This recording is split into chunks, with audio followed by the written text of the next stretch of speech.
I am so sorry कि मैं कल वीलॉग नहीं बना सकी। वजह ये है कि 2018 से पहले मुझे मेन्यूपॉज, हाइपोथायरॉयडिज्म की वजह से उसके जो कॉम्प्लिकेशंस होते हैं तो कोलेस्ट्रॉल भी ज़्यादा रहने लगा था और ब्लड प्रेशर भी आ गया था। उसके बाद कुछ कारणों की वजह से और फिर कोविड की वजह से काम धाम छोड़ के घर पे बैठना पड़ा, पर मैंने अपना टाइम ज़ाया नहीं किया और मैंने न्यूट्रिशन की पढ़ाई शुरू कर दी। मेरे एक्सरसाइज में आपको बहुत मज़ा आई होगी ना आज। तो अपने न्यूट्रिशन और सप्लीमेंट्स और विटामिन मिनरल्स के आसरे मैंने सारे अपने बीमारियों को कंट्रोल कर लिया और ब्लड प्रेशर मेरा नॉर्मली रहने लगा था।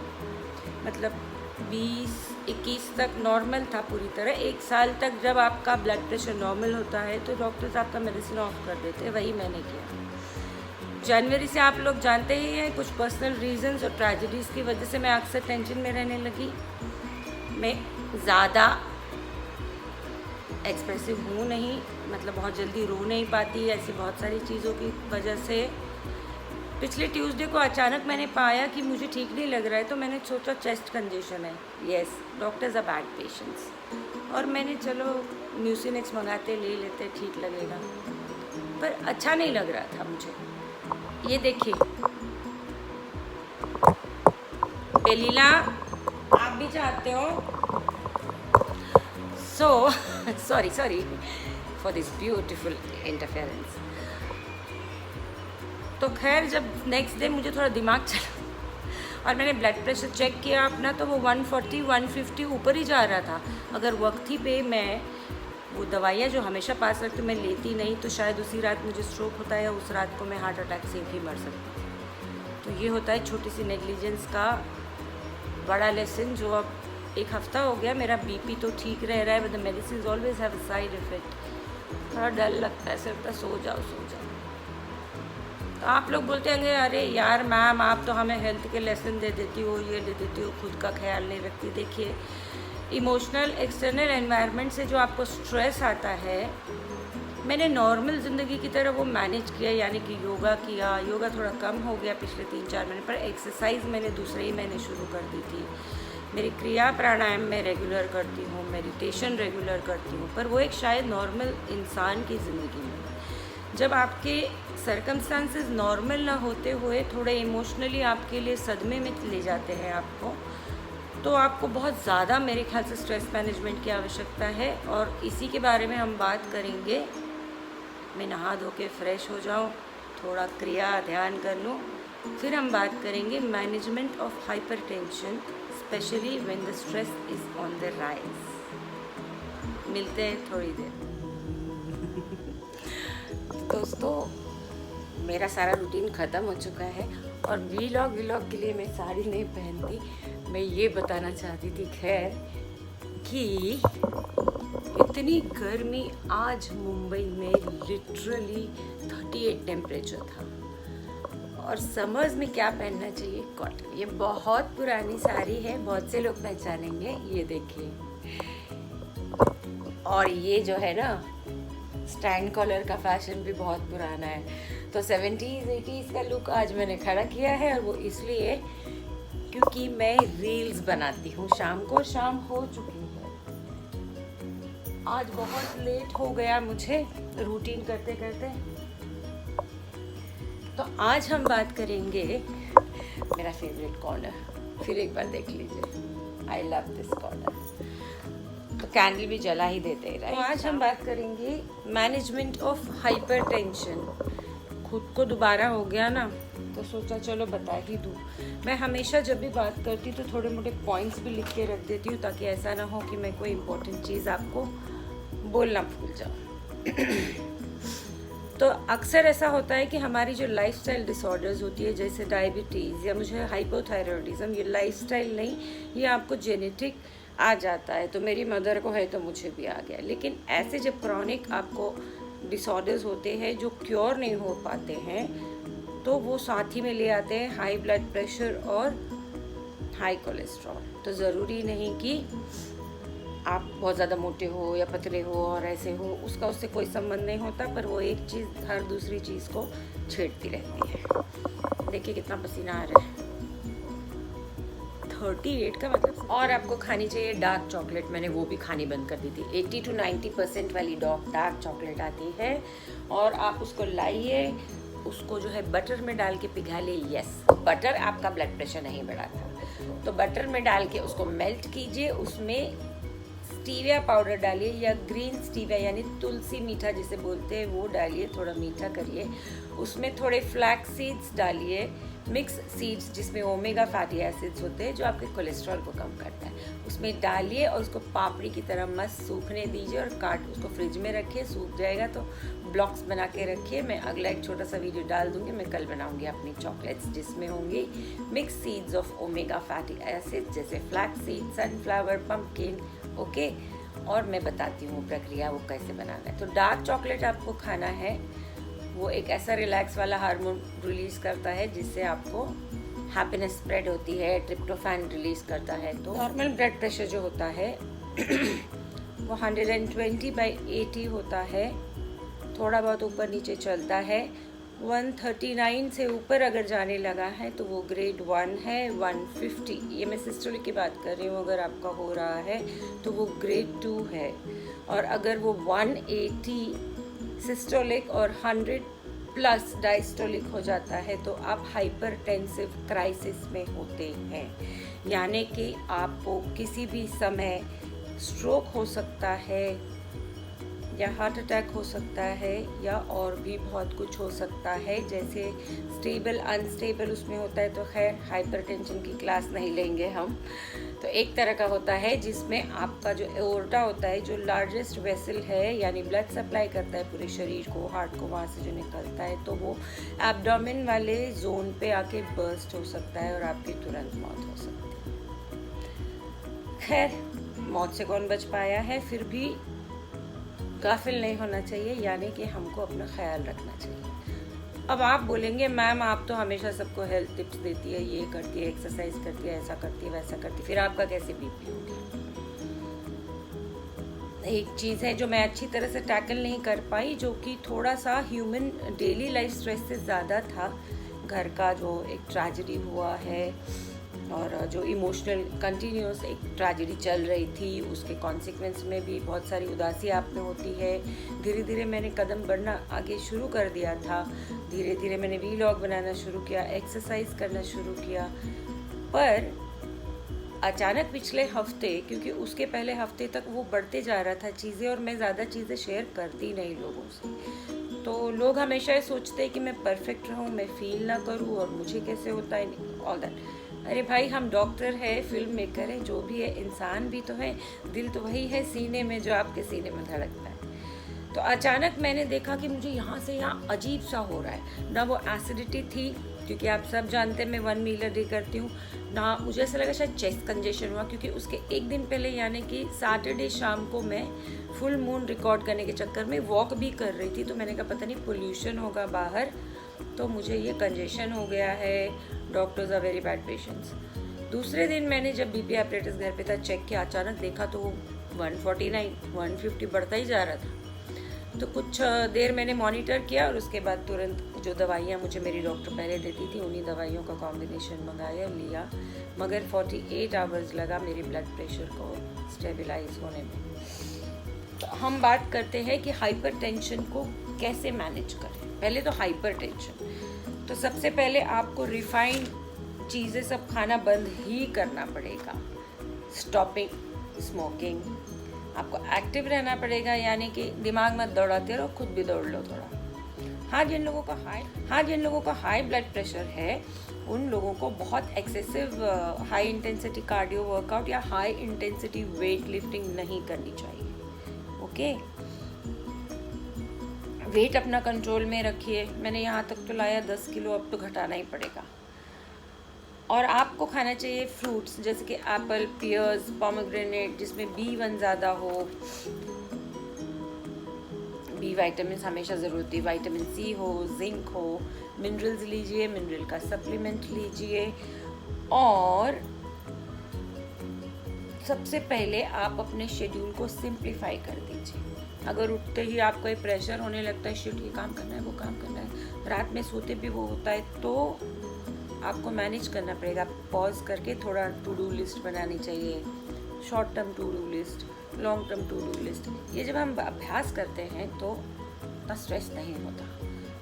दूसरा आपको करना चाहिए योगा प्राणायाम, अनुलोम विलोम। मैं बीच बीच में नहीं कर रही थी तो अब मुझे रोज़ करना ही पड़ रहा है। उससे क्या होगा, आपकी एनर्जी स्टेबल होगी। जितनी लॉन्ग और डीप ब्रेथ्स लेंगे ब्लड प्रेशर बहुत जल्दी कम आता है। ये मैंने खुद देखा है। बिना दवाई लिए भी जब मैं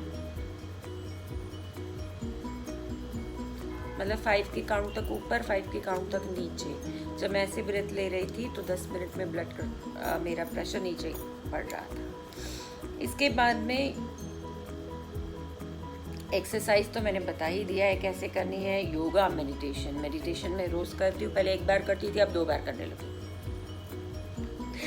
और एंड तक आप टीवी ये सब मत देखिए। मैं जब अंदर आती हूँ एक अच्छा माहौल, ये जैसे जब ये फ्रैग्रेंट वाली कैंडल मुझे पसंद है, एप्पल सिनेमन, ये क्रिस्टल्स है, ये कॉर्नर मेरा काफ़ी एनर्जाइज रहता है। तो जब आते हैं तो वो माहौल होना चाहिए, लाइट नहीं होनी चाहिए। अगर मोबाइल की लाइट या कोई भी लाइट ऑन करेंगे और आप मेलेटोनिन जैसी भी चीज़ लेंगे, दवाई, हार्मोन, तो आपको नींद नहीं आएगी, क्योंकि लाइट से खुल जाता है वो हार्मोन, नीचे जाता है। मेलेटोनिन नीचे जाएगा तो विटामिन डी भी नीचे जाएगा। तो विटामिन डी भी बहुत इम्पॉर्टेंट है। और कैसे करें आप, बहुत सारी नींद आपको लेनी चाहिए। तो आपको समझ में आया कि मेरा अचानक से ब्लड प्रेशर कैसे शूट हुआ। पिछले 3 महीनों से मुझे नींद की शिकायत है। मतलब 14, 15, 17 जनवरी से शुरू हुई तो वो नींद मेरी डीप स्लीप नहीं हो रही थी। कभी कभी दवाई ले लेती हूँ, उसके बावजूद भी नहीं हो रही थी। एक्सरसाइज हर चीज़ चालू थी, मगर डीप स्लीप नहीं हो रही थी। और कुछ स्ट्रेस बढ़ता जा रहा था, रिएक्टिविटी बढ़ती जा रही थी, कुछ चीज़ों को बहुत बुरा लग रहा था और एक तरह से मतलब दिल वल्नरेबल हो गया था। इसीलिए वो मेरा ब्लड प्रेशर अचानक शूट हुआ। तो हाई स्ट्रेस लेवल को और मैनेज करना पड़ेगा। 4-4 दिन हमें साइलेंस में चले जाना चाहिए, नेचर वॉक्स में चले जाना चाहिए, दूर गहराई में, जहाँ फ़ोन वोन बंद करके जाइए आप, ताकि कुछ देर के लिए वो ओवर थिंकिंग आपका कम हो सके। वैसे थिंकिंग सोचने से नहीं कम हो सकती। Thoughts are involuntary, you can not control them, they are involuntary. So what can control your thoughts is your breath. जितनी ये वाली सांस से तो बहुत मस्त वाला स्ट्रेस नीचे आता है। तो मैंने अपनी ये सारी अच्छी वाली हरकतें, आदतें बढ़ा दी है। आपका पर्सपेक्टिव चेंज कर दीजिए लाइफ में, क्योंकि जब हम एक चीज़ को सोच के बैठते हैं ना तो ऐसा लगता है जीवन मृत्यु का सवाल है और बस अब नहीं हुआ, यह नहीं हुआ तो यहीं ख़त्म। जीवन ही बहुत मतलब पहले वाले लोग तो फिर भी सुदृढ़ थे। हम जैसे जो मुंबई में रहे हैं, अर्ली 70s में पैदा हुए लोग, जो बहुत ज़्यादा शिक्षण, बहुत ज़्यादा चीज़ों के पीछे दौड़े हैं, हम लोग तो इतना जी भी नहीं पाएंगे। अब जैसे मैं 54, मैक्सिमम कितना 65, 66, 67 एवरेज लाइफ हमारा शेल्फ होगा। तो पर्सपेक्टिव चेंज कर दीजिए। चीज़ें होती है ठीक है, नहीं होती है लेट गो कर दीजिए। ठीक है, जो होगा अच्छा होगा। आपको शुगर कट बैक करनी है, ऑब्वियसली आपको पोटेशियम बढ़ाना है। वो मैं पहले ही बोल चुकी हूँ, पोटेशियम साइट्रेट मेरा बहुत अच्छा और फेवरेट चीज़ है। हाँ, मैंने अपना स्पिरुलिना और व्हीट ग्रास, ये पाउडर और एवोकाडो थोड़ा बंद किया था और उसका मुझे बहुत पश्चाताप है। ये जो मेरा अचानक ब्लड प्रेशर। तो दोस्तों रील भी बना ली है, कुछ मिक्स सीड ही खाया है। मंडे टू थर्सडे में थोड़ा लाइट खाती हूँ। तो आज हम सम अप करते हैं how to manage your hypertension. कुल मिला के मैंने 21 पॉइंट्स देखे हैं, तो देख के ही सही मगर आपको सुना देती हूँ। मैनेजमेंट ऑफ हाइपरटेंशन, सबसे पहले स्ट्रेस रिड्यूसिंग एक्टिविटीज़, यानी कि आप अपना शेड्यूल सिंप्लीफाई कीजिए। अगर आपको लगता है कि आप बहुत घाई गर्दी में हो और आपको लगता है ये रह गया वो रह गया, तो थोड़ा सा टू डू लिस्ट बना लीजिए। थोड़ा सा सांस लीजिए, लंबी लंबी गहरी, 1 से 5 तक, 5 से 10 तक, ऐसी 10 सांसें लीजिए। आपका थोड़ा सा नर्वसनेस कम हो जाएगा और आपका ब्लड प्रेशर थोड़ा नॉर्मलाइज होने लगेगा। उसके बाद में आप ऐसे ब्रीथ कीजिए जैसे मैंने अभी बताया कि 5 तक धीरे धीरे ऊपर जाइए और फिर 5 तक धीरे धीरे नीचे आइए। और अगर आपको बहुत स्ट्रेस हो रहा है तो आप ये वाली सांस लेके देखिए, आपको काम में आएगी। फिर एक्सरसाइज करना बहुत ज़रूरी है। ज़्यादा इंटेंस एक्सरसाइज यानी स्प्रिंट करना, बहुत हैवी वेट्स उठाना ये मत कीजिए अगर आपको ब्लड प्रेशर है। तो आपको मॉडरेट एक्टिविटी करनी है और धीरे धीरे करनी है ताकि आपके हार्ट पे लोड ना पड़े। योगा और मेडिटेशन तो बिल्कुल ज़रूरी है बॉस, कुछ नहीं हो सकता। बहुत ज़्यादा अच्छी नींद लीजिए, डीप स्लीप। उसके लिए एक अच्छा तरीका है कि आप अश्वगंधा ले सकते हैं 9:30 से 10 बजे। 7 बजे अपना खाना ख़त्म कर सकते हैं, 9:30-10 बजे अश्वगंधा ले सकते हैं और 11 बजे तक आप सो सकते हैं ताकि आपकी डीप स्लीप हो। डीप स्लीप ही मेरी नहीं हुई है तब ये सारा तमाशा हुआ है। उसके बाद में आपका पर्सपेक्टिव चेंज कर दीजिए। कौन जीने वाला कब तक? मैं 54 की कब तक? 10, 12, 13, 14, 15 साल मैक्सिमम। हम लोग की यही है, अर्ली 70s में पैदा हुए लोगों का यही लाइफ स्पैन है। आप इसे इनकार नहीं कर सकते। हाँ चलो आप 90 अगर जी गए, बढ़िया। आपकी एक्टिविटी को इंक्रीज़ कीजिए। अगर आप 8 से 10 घंटा डेस्कटॉप जॉब करते हो, हिल नहीं सकते, तो बीच बीच में उठिए, स्ट्रेच मारिए, स्पाइन को लंबा कीजिए। स्पाइन को लेंथनिंग यानी योगा स्ट्रेचिंग करेंगे आप तो आपको एनर्जेटिक फील होगा। स्पाइन को रेस्ट देंगे आधे घंटे भी तो ऐसा लगता है 8 घंटे की नींद पूरी होगी। ज़रूर कर लीजिए। उसके बाद है आपको लूज़ वेट करना है। अगर आपका बहुत ही ज़्यादा 20-30 किलो बढ़ा है, अभी 20-30 तो नहीं मैंने कम कर लिया, 10 करना है, आप करना ही पड़ेगा क्योंकि ब्लड प्रेशर ने दे दी है मुझे रेड लाइट यानी वार्निंग। शुगर को कट बैक करना है आपको। पोटेशियम की यानी कि ग्रीन वेजिटेबल्स खाना है, एवोकाडो खाना है, ऐसी सब चीज़ें खानी है। डार्क ग्रीन लीफी वेजिटेबल जिसमें पोटेशियम साइट्रेट की मात्रा ज़्यादा हो।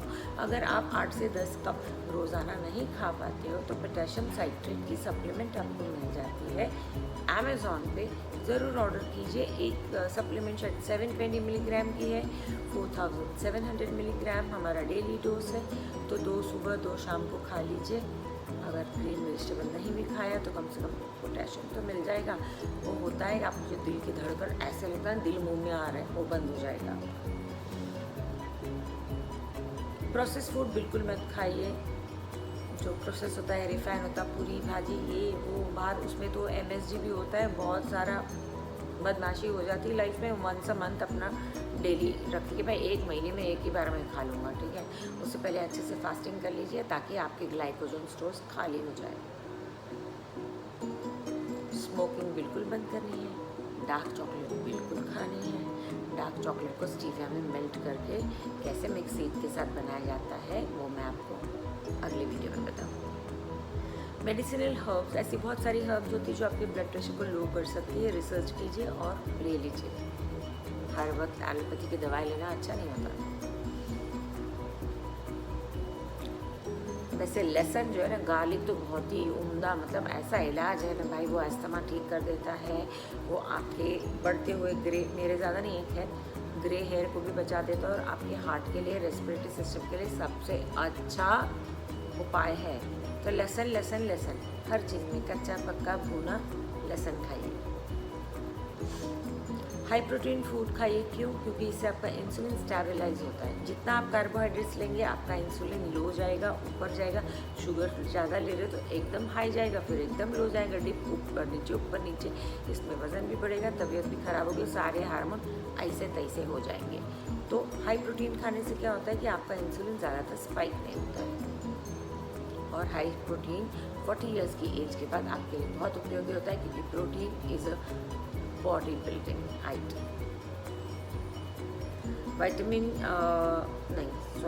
विटामिन बी, सी, जिंक के बारे में तो बता ही दिया है, मगर अपने बीपी लोअरिंग सप्लीमेंट्स लीजिए जो आपके डॉक्टर आपको प्रिस्क्राइब करते हैं। रेगुलर अपने बीपी को मॉनिटर कीजिए, कैफीन से कट बैक कीजिए। मैं तो 1 ही कप कॉफ़ी पीती हूँ, अगर उससे भी तकलीफ हो रही होगी तो डीकैफ का ऑप्शन इस्तेमाल कर लूँगी। और रेगुलर ब्लड प्रेशर चेक कीजिए। जब भी आपकी तबीयत घबरा रही हो, कुछ हो रहा है, सबसे पहले बीपी चेक कर लो यार। मैंने नहीं किया, मैं पछताऊंगी। तो ये था मेरा इसी वीकेंड का वीलॉग। अगले वीलॉग में मैं बताऊंगी आपको शुगर फ्री डार्क चॉकलेट कैसे ओमेगा फैटी एसिड से भरपूर मिक्स सीड से बनाई जाती है। तब तक के लिए अनुमति लेती हूँ। Love you all, take care, bye bye.